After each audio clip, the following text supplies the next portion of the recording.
मुल्क में corona infection की रफ्तार मुसलसल सुस्त पड़ने और इस वबा को शिकस्त देने वालों में लगातार इजाफे से सरगर्म मामलों की शरह 5.13% रह गई है।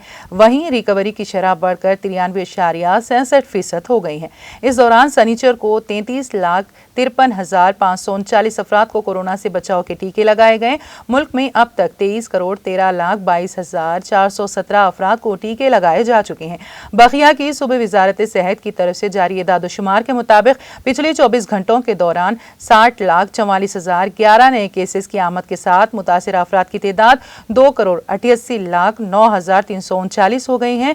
इस दौरान 1,98,232 मरीज सेहतमंद भी हुए हैं, जिसके साथ अब तक 2,69,84,781 अफराद मुल्क में इस वबा को शिकस्त दे चुके हैं।